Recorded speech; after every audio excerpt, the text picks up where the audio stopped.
जय हिंद बच्चों, एक बार पुनः स्वागत है आपका क्लास 11 बिजनेस स्टडी में। बच्चों, पिछली क्लास में हमने देखा क्लासिफिकेशन ऑफ बिजनेस, मतलब बिजनेस को कितने पार्ट्स में डिवाइड किया जाता है। दो पार्ट में डिवाइड किया जाता है। पहला पार्ट अपन ने देखा था इंडस्ट्री, और इंडस्ट्री के अंदर जितने भी पार्ट्स आपके आते हैं वो सारे पार्ट्स को अपन ने कौन सी वीडियो में कवर किया था, पिछली वीडियो में कवर कर लिया था। क्लियर। आज हम कवर करने वाले हैं कॉमर्स वाला पार्ट।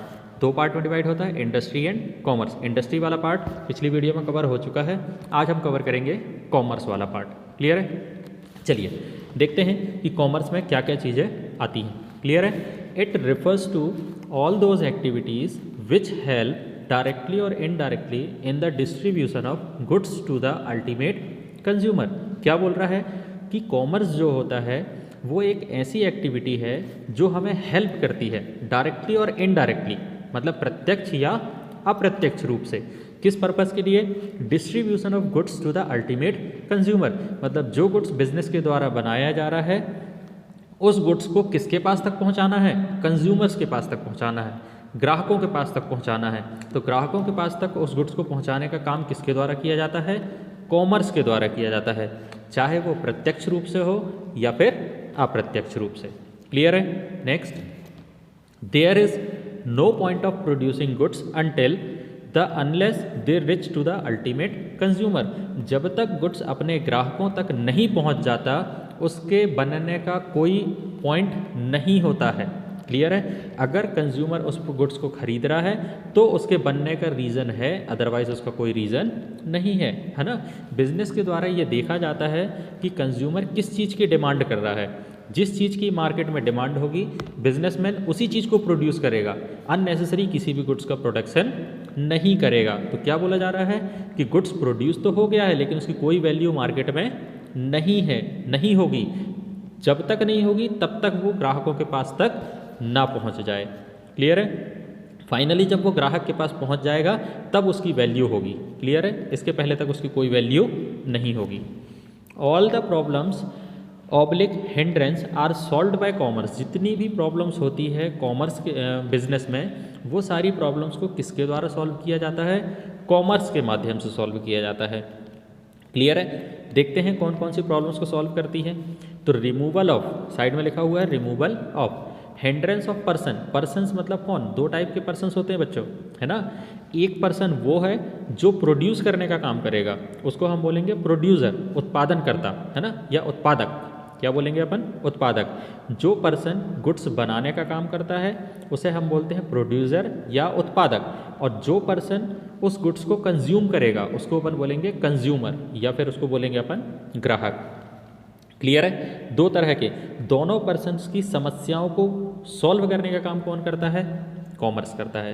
क्लियर है। दो टाइप के पर्सन हो गए, एक कंज्यूमर हो गया और दूसरा प्रोड्यूसर हो गया। प्रोड्यूसर मतलब उत्पादन करता और कंज्यूमर मतलब उपभोग करता।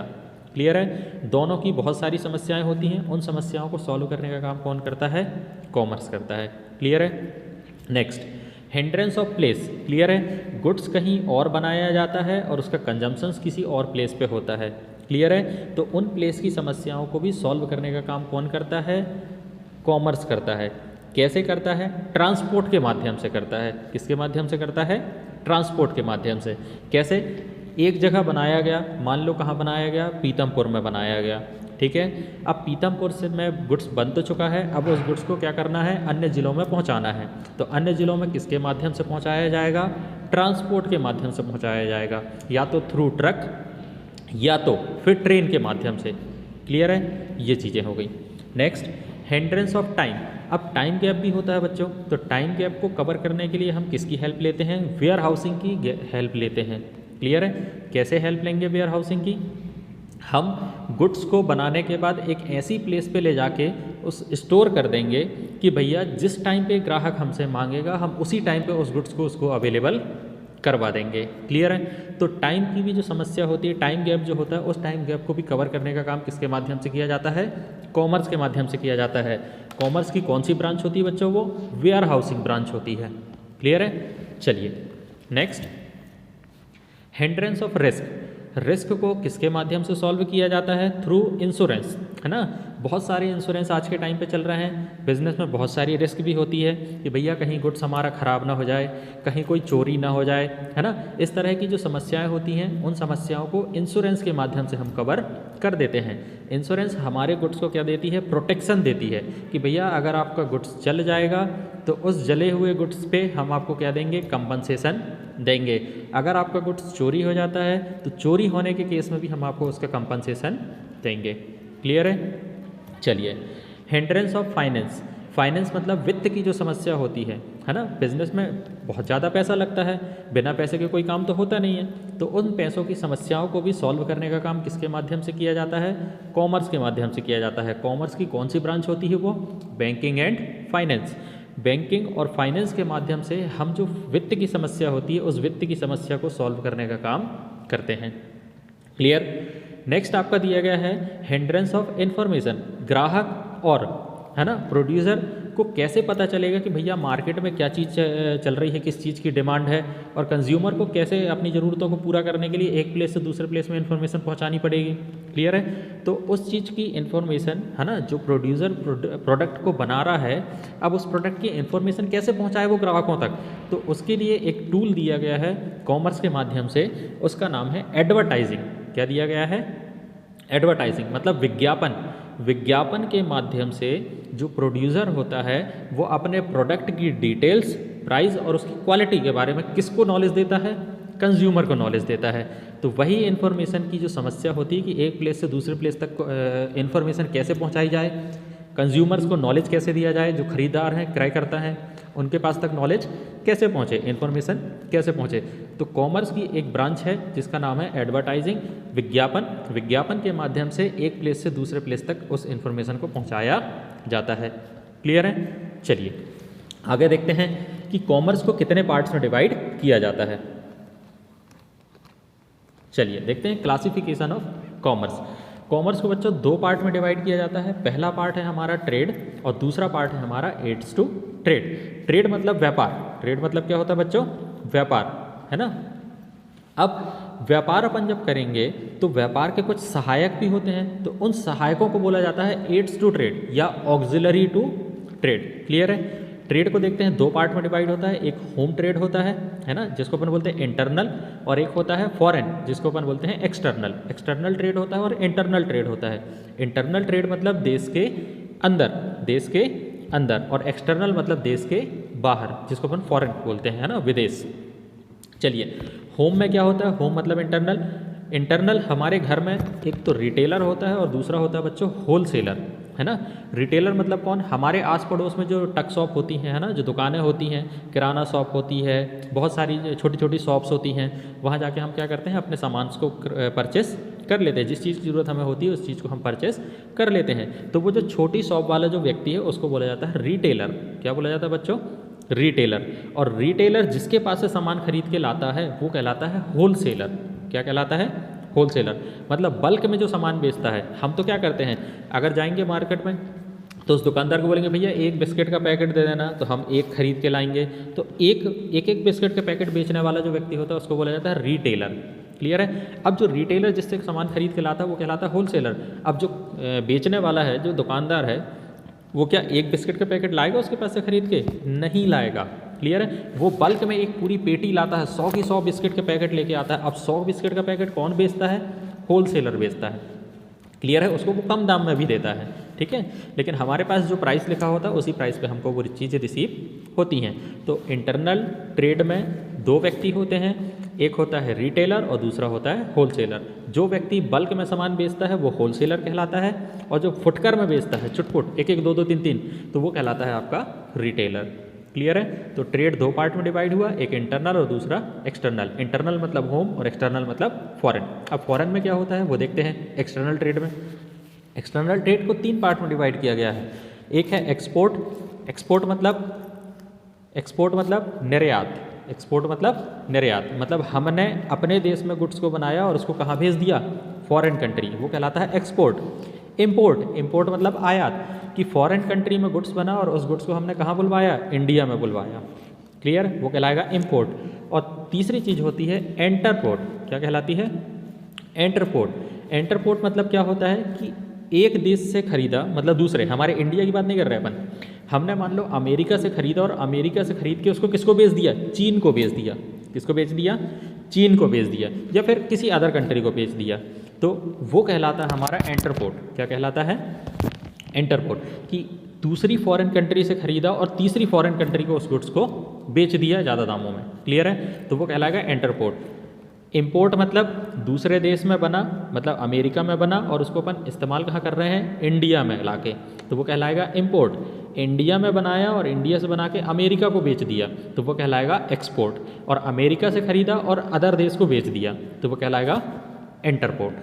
क्लियर, चलिए नेक्स्ट देखते हैं, aids to trade. Aids to trade क्या होता है बच्चों, कि ट्रेड के जो सहायक होते हैं, मतलब व्यापार करने के जो सहायक, व्यापार में बहुत सारी चीज़ें सहायक होती हैं, जैसे कौन कौन सी चीज़ें, एक तो इंश्योरेंस हो गया, रिस्क को कौन कवर करेगा, इंश्योरेंस कवर करेगा।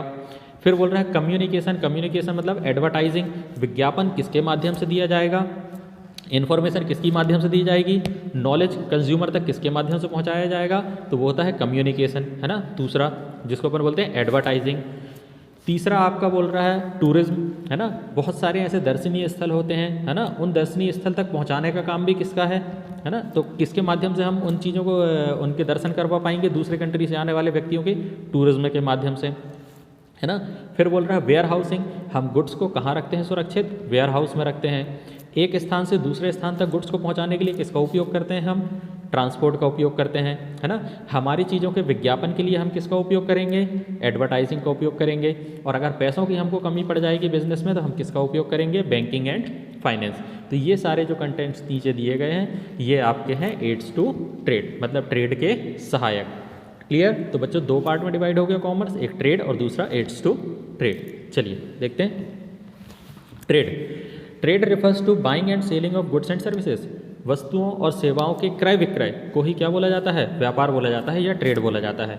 मतलब selling of goods and services, buying and selling of goods and services को ही क्या बोला जाता है बच्चों, ट्रेड। क्लियर, नेक्स्ट, इन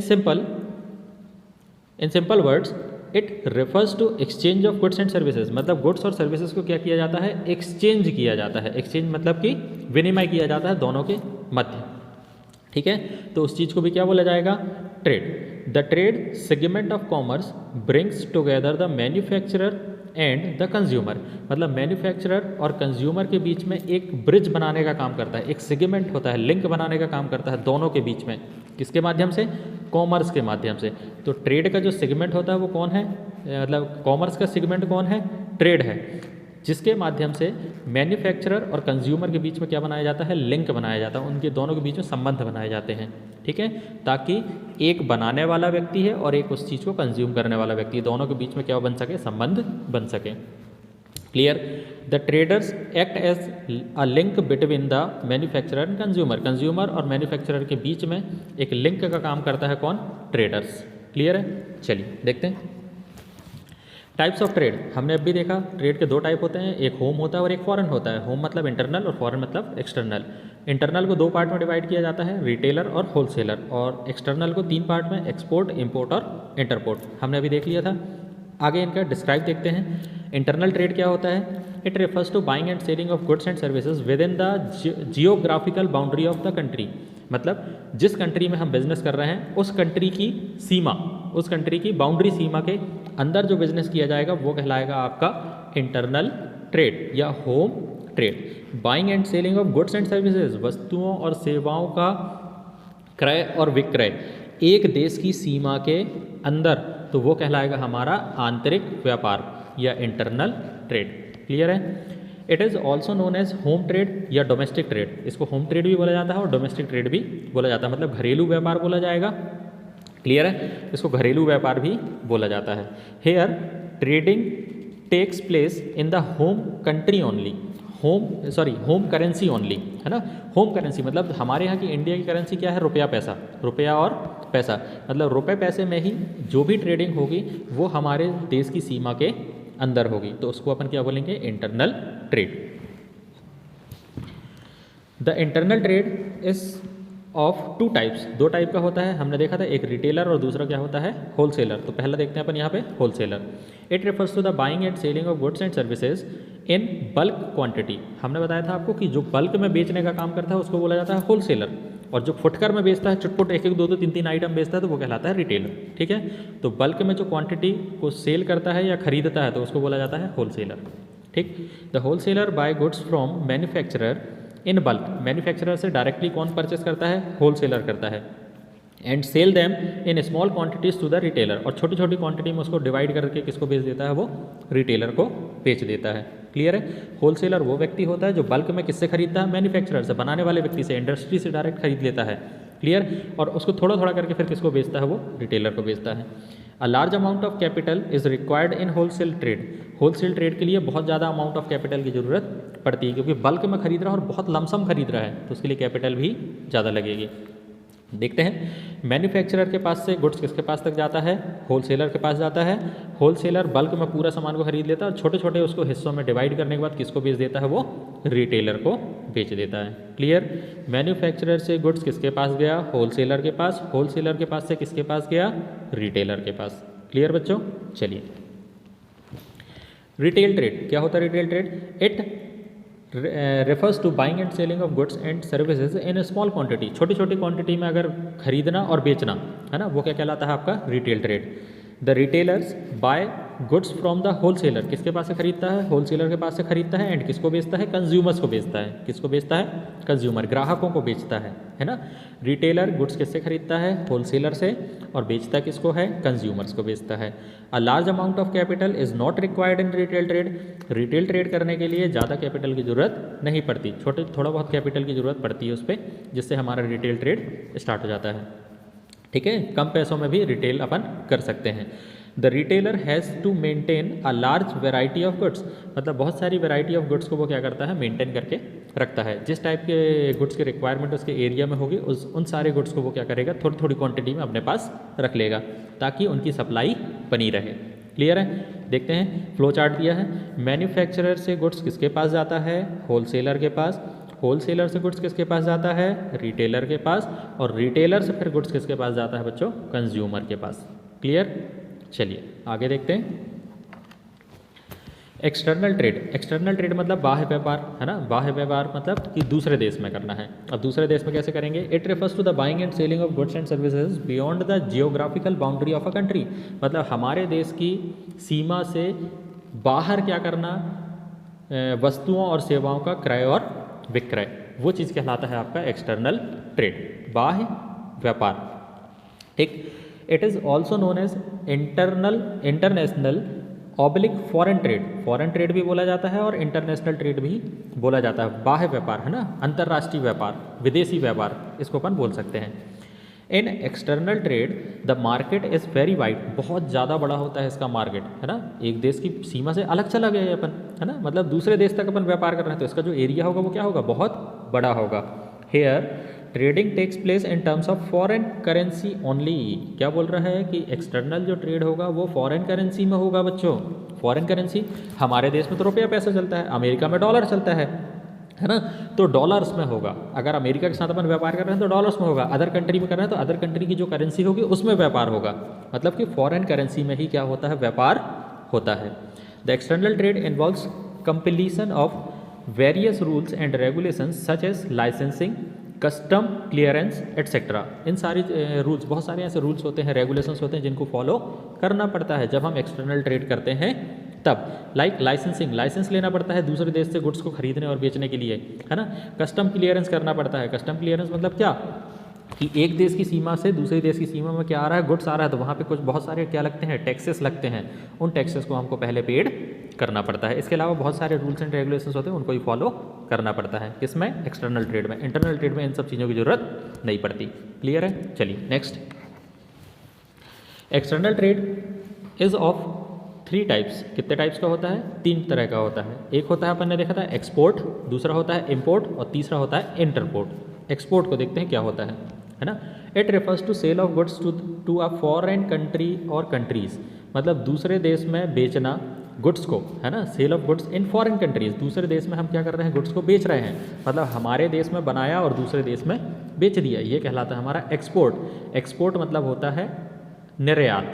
क्या होता है एक्सपोर्ट मतलब निर्यात, हमारे देश में बनाया और दूसरे देश में बेच दिया, तो ये कहलाता है बच्चों निर्यात, एक्सपोर्ट। ठीक।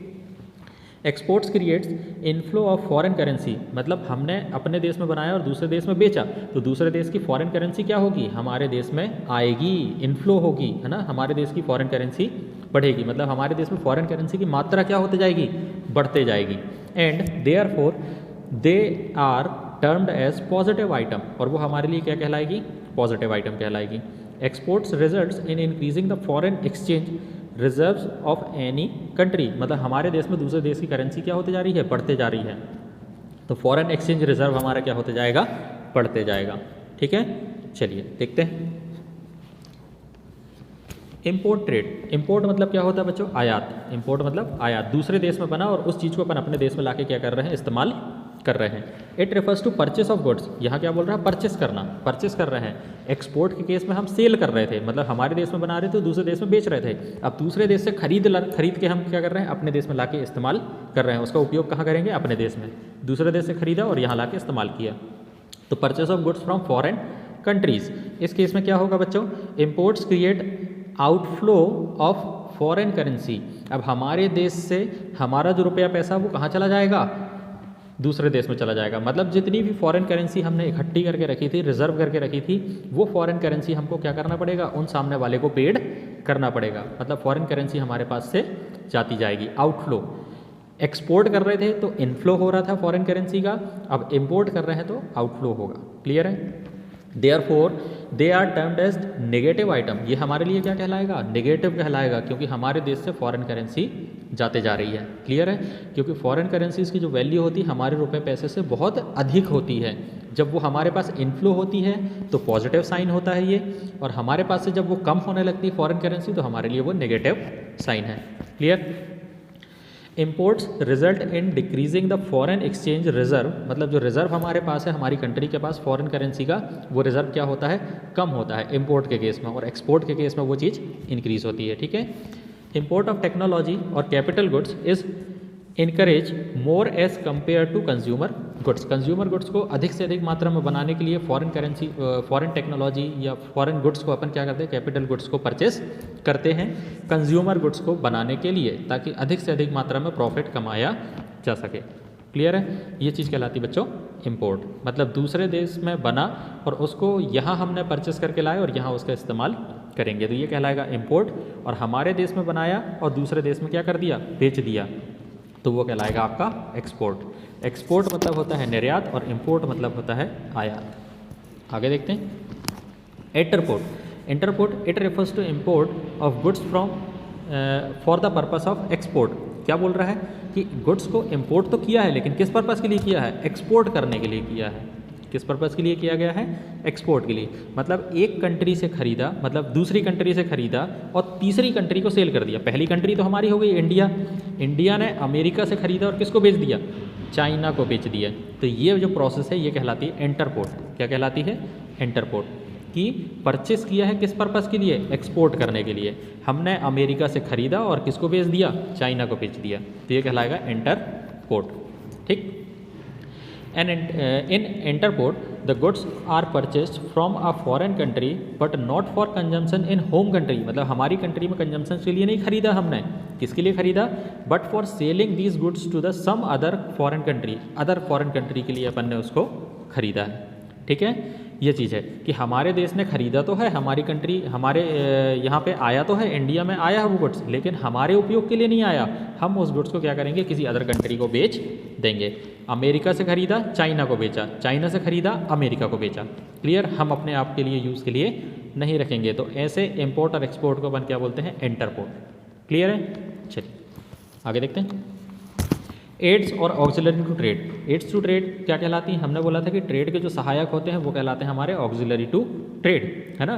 कौन कौन से सहायक होते हैं देखते हैं। The activities which helps in smooth flow of trade are known as aids to trade. ऐसी एक्टिविटीज़ जो हमारे ट्रेड को फ्लो देती हैं, स्मूथनेस फ्लो देती हैं, उनको अपन बोलते हैं aids to trade. These activities are known as services and together constitute service sector और tertiary sector of commerce. Commerce के ये तृतीय क्षेत्र कहलाते हैं। कौन से क्षेत्र कहलाते हैं, तृतीय, जो हमें सेवा प्रदान करने का काम करते हैं। क्लियर है। These helps in removing various hindrance of trade which arises in production and distribution of goods. Goods के वितरण के लिए या उत्पादन के में जो आने वाले क्या होते हैं समस्याएं होती हैं, प्रॉब्लम्स होती हैं, उन प्रॉब्लम्स को कम करने का काम करता है aids to trade. Clear?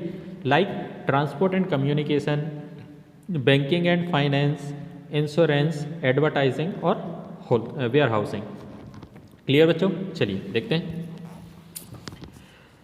Transport and communication. Transport and communication कैसे, मैंने बताया था आपको कि परिवहन एंड कम्युनिकेशन मतलब कि आपसी संबंध जो बनते हैं, बातचीत होती है ना, उसको बोला जाता है कम्युनिकेशन.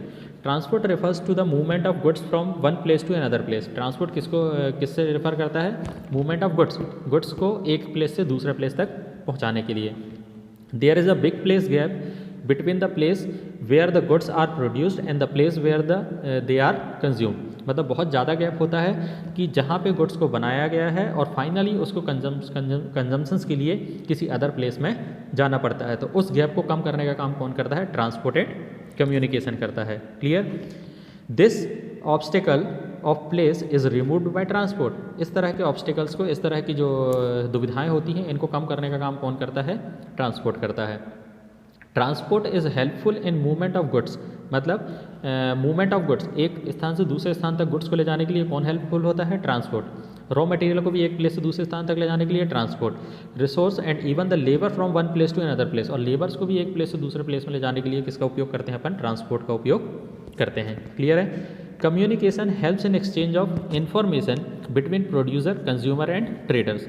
क्या क्या बोल रहा है कि उत्पादनकर्ता है ना, उपभोगकर्ता और क्रय विक्रयकर्ता, इन सब के बीच इंफॉर्मेशन एक्सचेंज करने का काम किसके द्वारा किया जाता है? कम्युनिकेशन के माध्यम से किया जाता है. क्लियर है? ये next, banking and finance.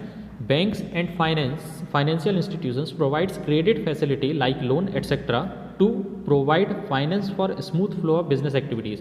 Business activities को अच्छे से चलाने के लिए पैसों की ज़रूरत पड़ती है. जैसे लोन वगैरह मिलता है, तो लोन वगैरह कहाँ से मिलता है? बैंक से मिलता है या किसी फाइनेंशियल इंस्टीट्यूट से प्रोवाइड होता है. Clear? Along with the provisions of funds the commercial banks provides many other facilities such as collection and deposit of cheques, issue of banks draft etcetera. मतलब बैंक के द्वारा पैसा तो दिया ही जाता है बिजनेस करने के लिए, लेकिन इसके अलावा भी बहुत सारी ऐसी सर्विसेज होती हैं जो बैंक हमें प्रोवाइड करती है. Like collection and deposits of cheque. Cheque का जो क्या होता है? कलेक्शन होता है. उनके चेक के थ्रू जो पैसा हमारे बैंक अकाउंट में आता है ना, हमारे बिजनेस में आता है, तो उन सब चीज़ों के कलेक्शन का काम भी कौन करती है? बैंक हमें करके देती है. Issue of bank draft. Bank draft वगैरह इशू करने का की भी फैसिलिटी हमें कौन देती है? बैंकिंग देती है. Clear? The bank also provides the facility of overdraft, cash credit limit, arrangements and payments in foreign currency in case of foreign trade. Foreign trade के केस में भी हमें बैंकिंग क्या करती है? बहुत सारी हेल्प देती हैं. Like cash credit limit, arrangements and payments of foreign currency. Foreign currency का भी पेमेंट करने के लिए बैंक हमारे लिए हेल्पफुल होती है. क्लियर है? मतलब अगर बिजनेस में पैसों की समस्या आती है तो वहाँ पैसों की जो समस्या है उसको किसके माध्यम से दूर किया जा सकता है? बैंकिंग एंड फाइनेंस के माध्यम से दूर किया जा सकता है. क्लियर बच्चों? चलिए नेक्स्ट हमारा है बच्चों इंश्योरेंस, है ना. बिजनेस में बहुत सारी रिस्क होती है. उन रिस्क को कवर करने के लिए हम क्या करवाते हैं? इंश्योरेंस करवाते हैं. क्लियर? कैसे होता है? Business is full of various types of risk. बहुत सारी ऐसी रिस्क होती हैं जो हमारे बिजनेस में प्रेजेंट होती हैं. Insurance provides protection from some kind of risk. मतलब उन सारी रिस्क से, मतलब कुछ ऐसी रिस्क होती हैं जिनसे हमको प्रोटेक्शन प्रोवाइड करता है. कौन प्रोवाइड करता है? इंश्योरेंस प्रोवाइड करता है.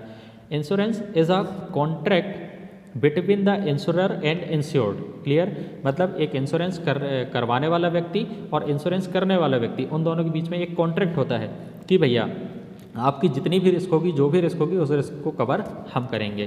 क्लियर है? The insurance company provides protection to employee also against the risk of accident while working. Working के टाइम पे अगर एम्प्लॉय को कुछ हो जाता है, कोई दुर्घटना ऐसी घट जाती है, तो उस दुर्घटना का कंपनसेशन कौन देती है? इंश्योरेंस कंपनी हमें प्रोवाइड करती है, प्रोटेक्शन देती है कि भैया खुदा ना खास्ता कुछ ऐसी कोई दुर्घटना हो गई तो उस दुर्घटना का कंपनसेशन कहाँ से आएगा? उसका पैसा कहाँ से आएगा? तो वो पैसा कौन देती है? इंश्योरेंस कंपनी देती है. बिजनेसमैन हैव टू पे a nominal amount of premium and in return they get compensation for the loss from the insurance company. Businessman क्या करता है, एक नॉमिनल अमाउंट ऑफ प्रीमियम उसको पेड करनी पड़ती है, और अगर उस प्रीमियम के बदले में कोई ऐसी दुर्घटना हो जाती है या कुछ ऐसा लॉस हो जाता है तो इंश्योरेंस कंपनी के द्वारा कंपनसेट किया जाता है उस प्रीमियम के बदले में। किसको? बिजनेसमैन को।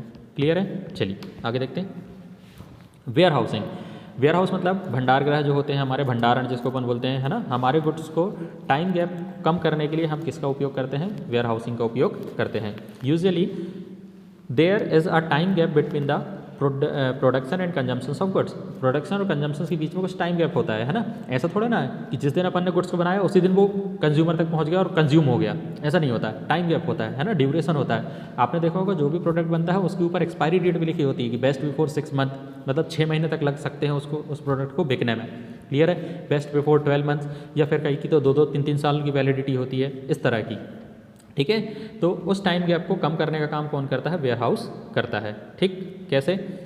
Goods are not consumed immediately when these are produce. जिस डेट में वो प्रोड्यूस हुआ है उसी डेट में वो कंज्यूम नहीं होता है, उसको बेचने, सेल आउट होने में कुछ समय लगता है। तो उस सेल आउट के समय को पूरा करने के लिए, उसको, उस गुड्स को सुरक्षित रखने के लिए हम किसका उपयोग करते हैं? वेयर हाउसिंग का उपयोग करते हैं। क्लियर है? Special arrangements has to be made to store the goods to prevent the loss and to keep them fresh. उस गुड्स को सुरक्षित रखने के लिए, है ना, लॉस से प्रोटेक्ट करने के लिए या उसको ख़राब होने से बचाने के लिए हम एक ऐसा अरेंजमेंट करते हैं जिससे हमारा गुड्स ख़राब ना हो। एक स्पेशल अरेंजमेंट होता है जिसको हम वहाँ पे स्टोर करके रख सकते हैं। क्लियर है? बहुत सारे ऐसे कोल्ड स्टोरेज होते हैं जहाँ पे ख़राब होने वाले प्रोडक्ट्स को रखा जाता है। ठीक है? Warehouses helps the businessman to overcome the problem of storage. Storage की प्रॉब्लम जो होती है ना, एक प्रोड्यूसर को उस स्टोरेज की प्रॉब्लम को ख़त्म करने का काम कौन करता है? वेयर हाउसिंग करता है ना। Warehouses facilitates the availability of goods whenever required. जब ज़रूरत होगी तब वो गुड्स को वहाँ से निकालेंगे अपन, और जब ज़रूरत होगी उस गुड्स को वहाँ पे स्टोर कर सकते हैं। इस तरह की फैसिलिटी कौन हमें देता है? वेयर हाउस देता है। ये किसका पार्ट है? एड्स टू ट्रेड का पार्ट है। क्लियर है? Next, advertising. ये हमारा बच्चों फाइनल है। It is not possible for the manufacturer और trader to contact each and every customer. हर कस्टमर और हर व्यक्ति के पास तक पहुंच के ये चीज़ बताना कि भैया हमारा प्रोडक्ट ये है, हमारा प्रोडक्ट वो है ना, उसकी इन्फॉर्मेशन देना संभव नहीं है। तो वो किसके द्वारा संभव होता है? Advertising helps in overcoming this problems. मतलब इस प्रॉब्लम को सॉल्व करने के लिए कौन आता है? एडवर्टाइजिंग आता है ना, सामने। ये हमारे विज्ञापन, एडवर्टाइजिंग मतलब होता है विज्ञापन। विज्ञापन के माध्यम से हम क्या कर सकते हैं? इन्फॉर्मेशन को स्प्रेड कर सकते हैं। Advertising spreads awareness amongst the consumers regarding new goods and their uses. नया गुड्स अगर कोई मार्केट में आया है तो उस गुड्स की इन्फॉर्मेशन किसके माध्यम से स्प्रेड हो सकती है? किसके माध्यम से फैल सकती है? एडवर्टाइजिंग या विज्ञापन के माध्यम से फैल सकती है। और बताया जा सकता है कि जो गुड्स अभी बना है नया नया, उस गुड्स का यूज़ क्या है। क्लियर है? तो न्यू गुड्स के बारे में भी इन्फॉर्मेशन कहाँ से मिलती है? एडवर्टाइजिंग के माध्यम से। और उस गुड्स को उपयोग करने की जो टर्म एंड कंडीशंस होती है वो भी किसके माध्यम से पता चलती है? एडवर्टाइजिंग के माध्यम से पता चल जाती है, विज्ञापन के माध्यम से पता चल जाती है। It directly promotes the sale of goods. वो डायरेक्टली प्रमोशंस होता है। एडवर्टाइजिंग के माध्यम से क्या होता है? प्रमोशंस। आपने देखा होगा मार्केट में बहुत सारे बड़े बड़े चार्ट लगे होते हैं, उन चार्ट के माध्यम से ही क्या होता है? प्रमोशन होता है, जानकारी हमें प्राप्त होती है। टीवी में बहुत सारे ऐड आते हैं बच्चों, है ना, आपने देखा होगा। It is a very good technique of sales promotion and improves the knowledge of customers. Customers के नॉलेज को उससे क्या कर दिया जाता है? बढ़ाया जाता है। और ये इम्प्रूवमेंट है, मतलब बहुत अच्छी टेक्निक है जिसके माध्यम से जानकारी तुरंत कंज्यूमर तक पहुंचाई जा सकती है, एडवर्टाइजिंग के माध्यम से। Through advertising the businessman can reach to a large number of potential consumer. जो कंज्यूमर्स खरीदने योग्य होते हैं, जिनके पास इतनी पोटेंशियल है कि वो उस गुड्स को खरीद सकते हैं, उनके पास तक बहुत जल्दी से जल्दी इन्फॉर्मेशन पहुंचाने का जो सबसे तेज़ तरीका है वो क्या है? हमारा एडवर्टाइजिंग, जिसको अपन बोलते हैं विज्ञापन। क्लियर बच्चों? कहीं भी कोई भी डाउट हो आप हमसे डायरेक्टली कांटेक्ट कर सकते हैं या हमारे कमेंट सेक्शन में जाके हमें कमेंट कर सकते हैं। क्लियर है? आज की वीडियो यहीं समाप्त होती है। आपका बहुत बहुत धन्यवाद।